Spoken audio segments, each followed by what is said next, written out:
Hola, bienvenidos a su podcast, 5 pies al gato. Yo soy Mara. Y yo soy Carla.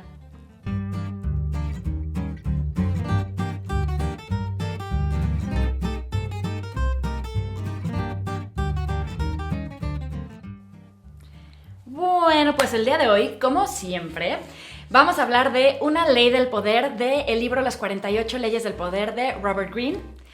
El día de hoy vamos a hablar de la ley 25, una ley bastante entretenida, diría yo, porque justamente habla de eso. La ley se llama Procure recrearse permanentemente. ¿Qué significa esto? Es como reinvéntate. No te quedes estacionado, pasmado en un solo sitio, en todos los aspectos de tu vida. Sobre todo cuando estamos hablando de tu imagen, ¿no? Sí, o sea, totalmente. Finalmente vendemos imagen, o sea, nos compra la gente. No quiero que esto parezca como una transacción comercial, pero las relaciones humanas son esos, ¿no? O sea, tú vas hacia lo que te llama la atención. ¿Y cuál es la imagen que tienes que proyectar para llamar la atención? Sí, ¿no? sí, totalmente. Muy mercadológico, diría yo. Muy mercadológico, pero bueno, o sea, véanlo tan sencillo como los famosos cambios de look, ¿no? Muchas veces en tu vida llegas al final de alguna etapa. Es el clásico cliché, ¿no? Que se acaba un noviazgo y va la chava y se corta el pelo y cambia. Y se la pinta. Y cambia de look para empezar una nueva etapa de su vida. Y claro, es que sí es muy representativo porque también como te ves te sientes. Entonces hay veces en nuestras vidas donde es necesario cambiar un poco. Y ya sea cambiar tus hábitos, tus pensamientos, todo lo que es interno, pero también cambiar externamente puede traer beneficios muy interesantes, porque esto quiere decir que al cambiar tu modo de presentarte al mundo, también la gente cambia el modo de percibirte. Y esto te puede abrir nuevas oportunidades, nuevas personas que conozcas, nuevas conversaciones interesantes. Qué sé yo, vaya, yo creo que la vida es una y como para que sea aburrida. Ay, sí, totalmente. No, experiméntale. Totalmente. Acá Robert Greene nos pone un ejemplo que a mí me pareció muy significativo, y es el ejemplo de Julio César. Uh-huh. ¿No? Julio César era un tipo muy teatral. De hecho, él se vivía como un actor de teatro. Le encantaba el teatro. Claro, Julio César, si ustedes recuerdan un poco de historia, fue el que, digamos, puso la moda de los grandes espectáculos en la Roma antigua, ¿sí? Aquellos espectáculos de gladiadores, de cacerías con fieras salvajes, literalmente a media ciudad. Tenía espectáculos de teatro, ya sea de comedia o de tragedia, en diferentes plazas de la ciudad. Claro. Incluso en alguna ocasión, fíjense qué interesante, recreó una batalla naval. Sí, en el Coliseo. Pero era lo inundó. Era como una gran obra de teatro con una batalla naval. Claro, ahorita vamos, ¿verdad?, a Las Vegas a un hotel muy famoso a ver, ¿verdad?, un espectáculo de piratas. Claro, a los seres humanos nos encanta el espectáculo. Uh-huh. Y Julio César sabía muy bien eso. Totalmente. Y Julio César se vendía así, sabiendo, investigando, estudiando lo que le agradaba y lo que le desagradaba a su audiencia, a su público, que era el pueblo de Roma. Entonces, claro, Julio César, aprovechando esto, fue subiendo escalafones en la política hasta llegar a ser el César. Totalmente. A partir de él, ¿sí?, los siguientes gobernantes se llamaban César. César, sí. Los famosos Césares de Roma vienen de ahí, del Julio César. Claro, del Césare. Del César. Y también me encantó que cuenta, porque a mí la figura de Cleopatra me fascina. Uy, hablando de teatralidad, esta mujer también. Hablando de esta ley del poder, o Sí. sea, de que tienes que recrearte permanentemente. Cleopatra sabía perfecto cómo hacerlo. Sí, y de hecho, hablando perdón que te interrumpa, pero ella tenía un problema que le sucedía mucho a los regentes antiguamente. A veces los regentes eran importados, que quiere decir que las familias se casaban y importaban gente de otros países que no era el suyo, y les costaba trabajo que los aceptaran los locales, por así decirlo. Era muy común. A María Antonieta le sucedió también, porque María Antonieta era austriaca y los franceses, con el orgullo francés que tenían, no les caía nada en gracia, así era como... Y ella se desvivió por hacerse lo más francesa posible.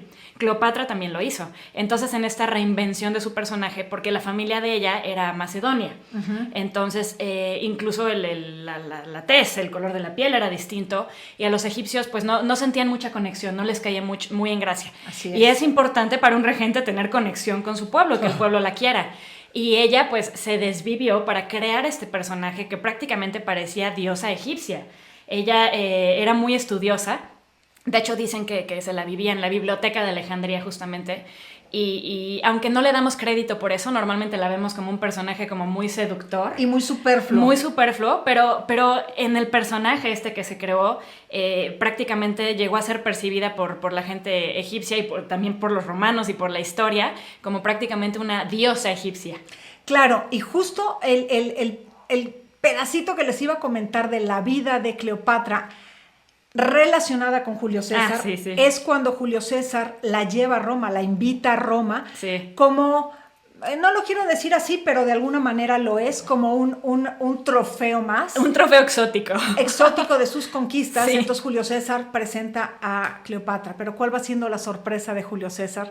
Que Cleopatra no se iba a quedar atrás en este tema de la teatralidad, de crearse el personaje. Sí. Y entonces Cleopatra pide que la envuelvan en una alfombra egipcia preciosa, y entonces sus esclavos van cargando aquella alfombra, la ponen, ¿verdad?, en aquel lugar maravilloso donde estaba Julio César. Así de esto es un regalo que les manda Cleopatra y todo el mundo... Esto es un regalo, y entonces los esclavos desenvuelven la alfombra y al final de la alfombra aparece literalmente Cleopatra. Entonces, ¿cuál va siendo la sorpresa?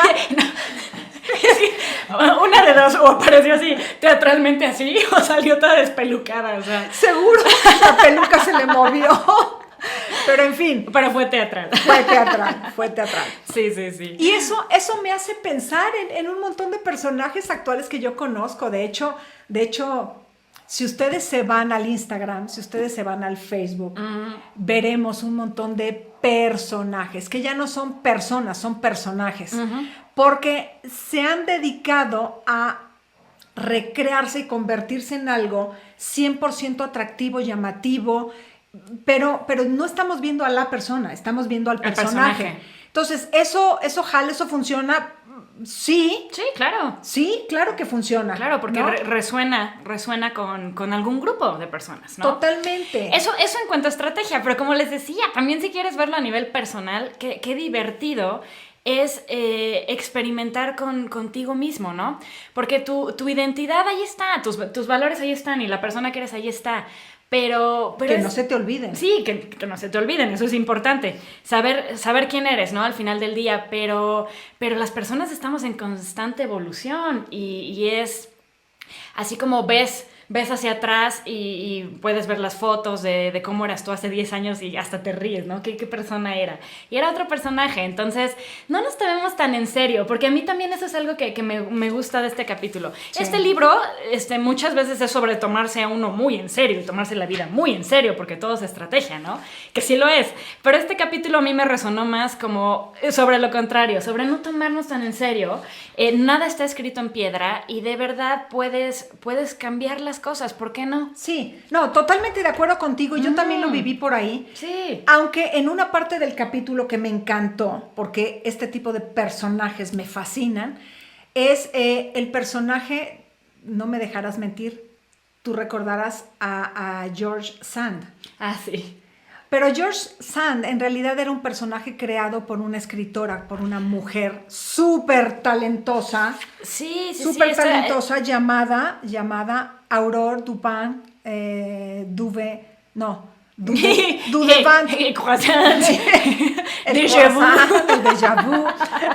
Bueno, Aurora Dupin Dudevant, que en realidad ella escritora talentosísima, va con el editor y el editor le dice, a ver señora, usted debería estar teniendo hijos, ¿ok? Vámonos entendiendo. Sí, una escritora francesa que de hecho dejó al esposo y a los hijos, se fue a vivir a París. A París. Porque dijo, ahí es donde está lo bueno, ¿no? Ahí funciona. Ahí tengo que recrearme, porque yo acá en el pueblito soy la esposa de alguien, la mamá de alguien, fin.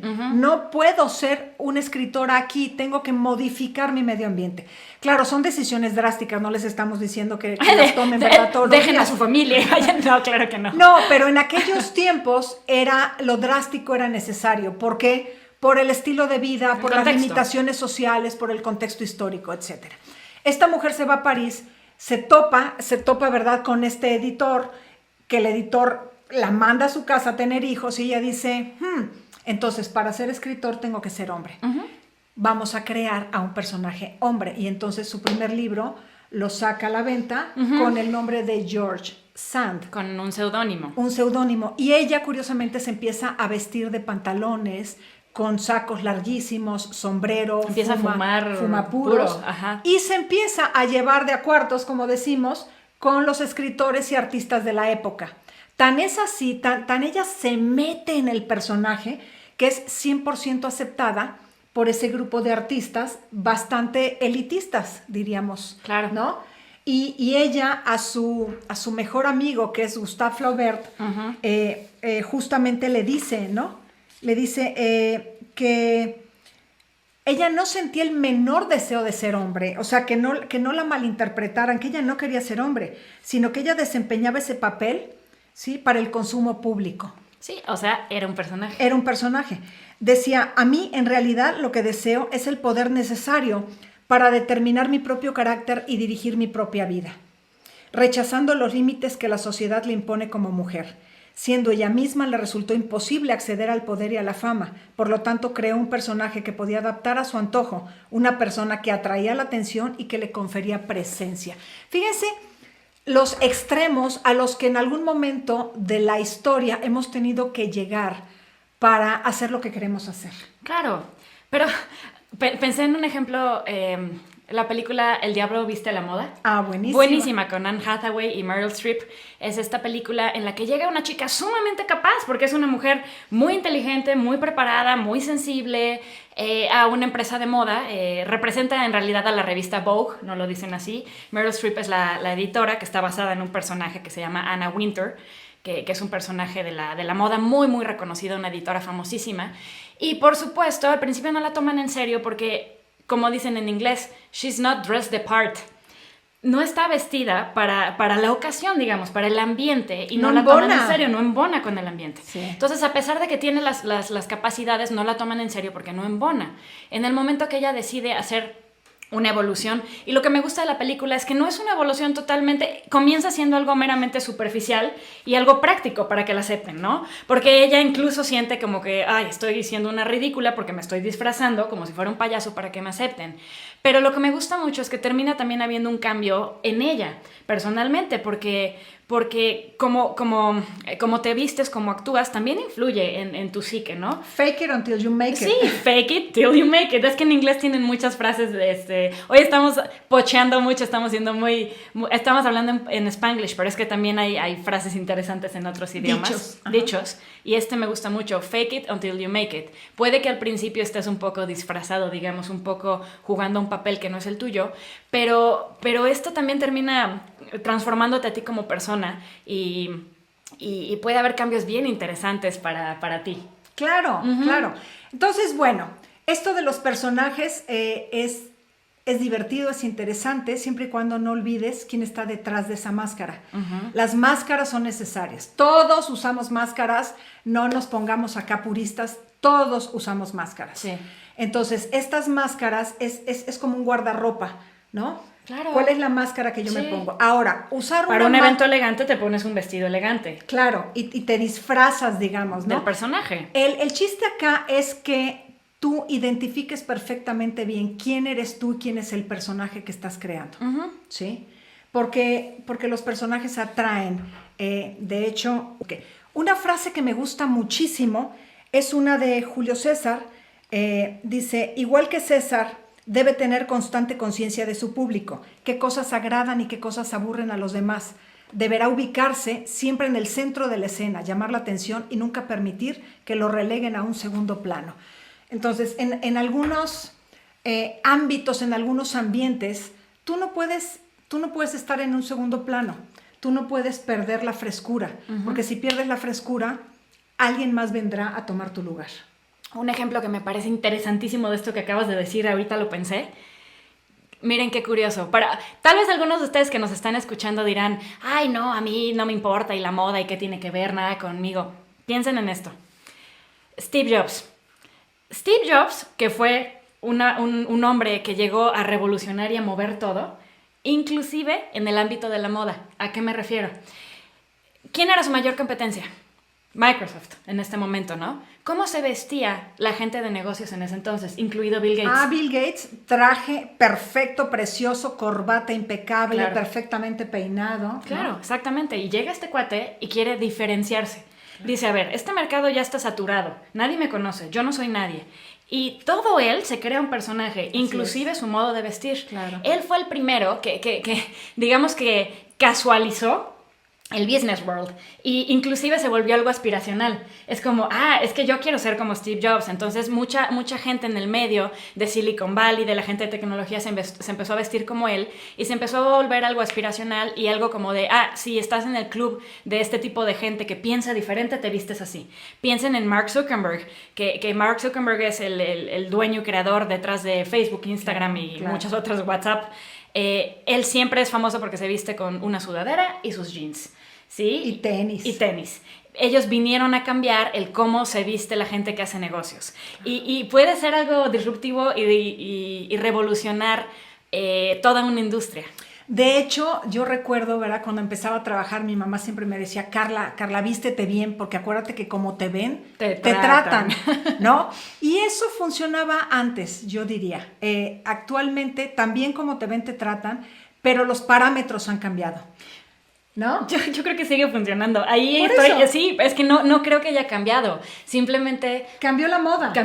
Yo trabajo en branding, en marketing, y yo recuerdo mucho que en alguna ocasión teníamos una presentación laboral y mi socio llegó vestido mucho más casual que yo, y yo le dije, ay, ¿qué pasa? Y me dice, es que esperan que nos veamos así, porque somos creativos. Y le dije, tienes toda la razón. Y de ahí en adelante... Te sacudiste y no me la refiero... melena.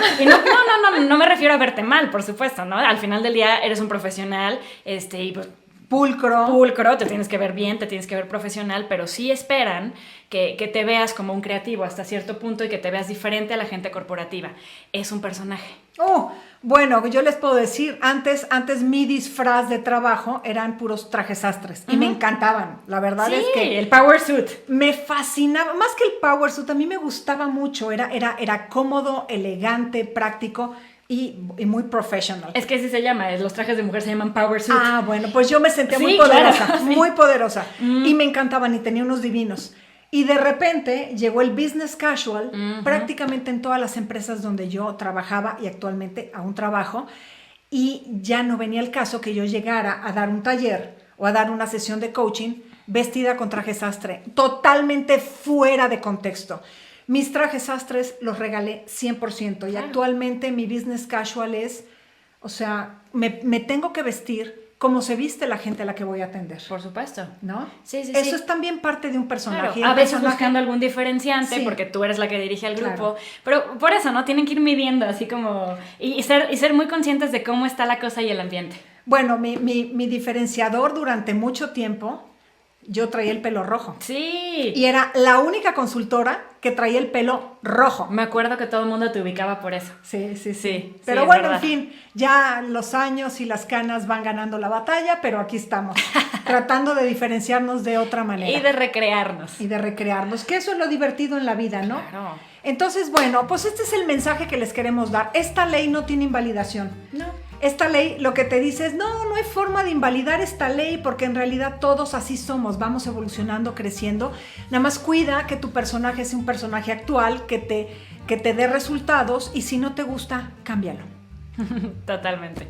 ¿Sí? Bueno, pues muchísimas gracias. Denos like, por favor. Por favor, regálenos un super like, un suscribir, compártanos con sus conocidos. Recuerden activar la campanita de notificaciones. Y pues nada, les agradecemos infinitamente, coméntenos, nos encanta leerlos y nos vemos pronto. Y hablando de cambios, si ustedes creen que deberíamos de hacer, Mara y yo, algún cambio, Claro. los escuchamos. Muchísimas gracias. Hasta luego.